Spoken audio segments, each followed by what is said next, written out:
नमस्कार। Chandrakant B Bhatt America से। आज टेक्नोलॉजी का ज़माना है।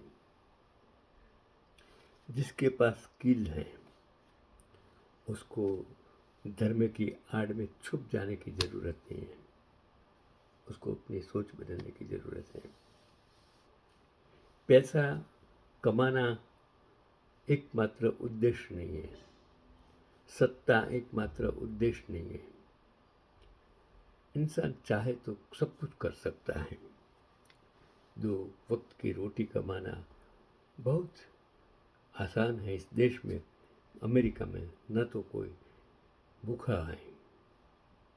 हाँ, अगर जिसको कुछ काम करना ही नहीं है उसके लिए तो कहने के लिए मेरे पास कोई शब्द ही नहीं है। 1983 में अजित मालकर्णेकर ने दूधसागर नदी के पास 50 एकड़ बंजर जमीन खरीदी। आज भूमि ताजे फलों, सब्जियों और प्रचुर नदियों से भरपूर है। उन्होंने अपने बेटे अशोक के साथ मिलकर दूधसागर बागान को टिकाऊ और आत्मनिर्भर बनाया है। पारंपरिक कुआ गांव के घर की तरह निर्मित 4 कॉटेज मेहमानों के लिए खुले हैं और भारत में सबसे अच्छे होमस्टे में से एक है। प्राकृतिक पुल में डुबकी लगाए, मेजबानों के साथ वृक्षारोपण का पता लगाए और फैनी चखने वाले मार्ग या दूधसागर झरने की यात्रा के लिए साइन अप करें। दूधसागर बागान गोवा का आत्मनिर्भर स्वर्ग माना जाता है। अगर आप गोवा का नाम सुनते ही सिर्फ समुद्र, बीच और पार्टी की चमक दमक सोचते हैं तो दूधसागर बागान आपको एक बिल्कुल अलग और असली गोवा से रूबरू करवाएगा। यह जगह आपको सिखाती है कि प्रकृति के साथ तालमेल बिठाकर किस तरह से जीवन जिया जा सकता है। बंजर जमीन से हरा भरा स्वर्ग तक का सफ़र।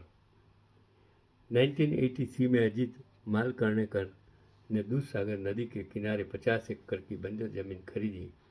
उस समय किसी ने गोवा भी नहीं सोचा भी नहीं था कि एक दिन यह भूमि हरे भरे फलों, सब्जियों और नदियों से भरी एक जीवंत बगिया में बदल जाएगी।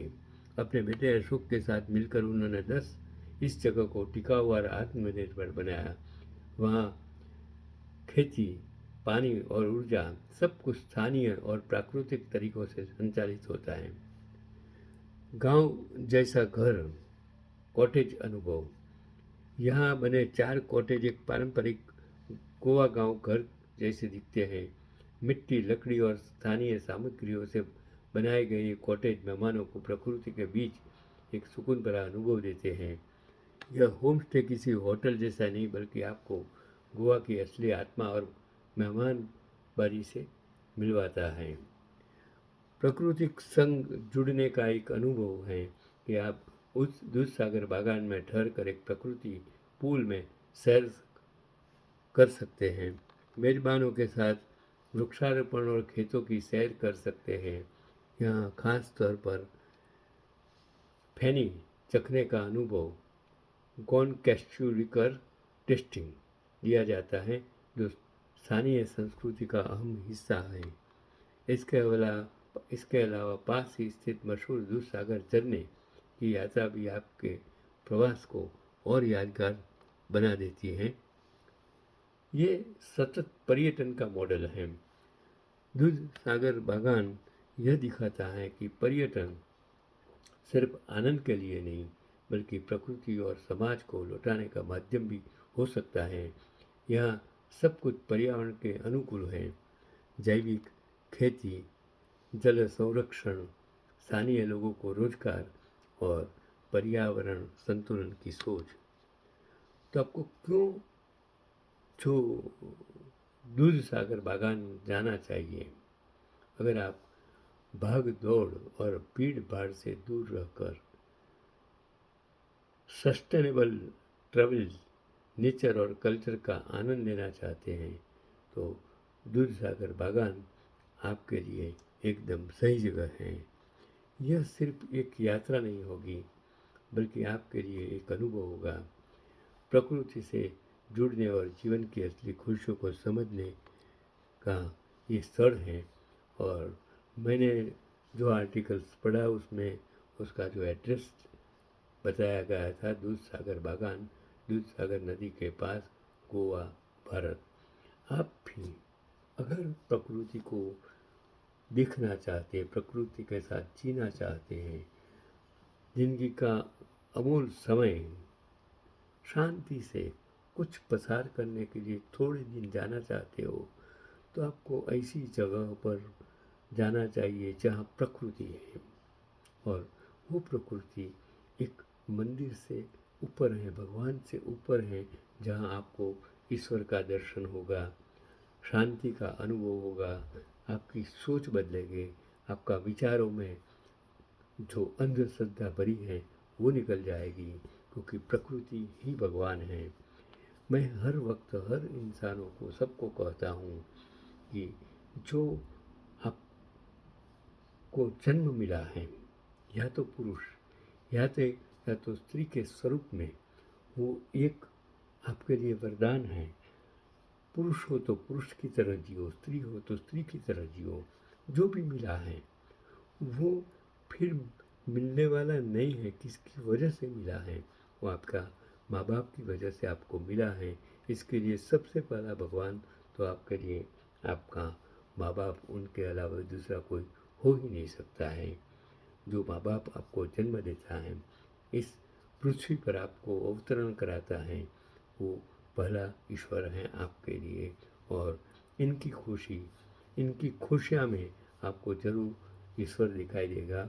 इसलिए कभी भी अपने माँ बाप का दिल दुखाना नहीं चाहिए। अगर उनका दिल दुखाते हैं तो ईश्वर भी आपके साथ खुश नहीं रहेगा।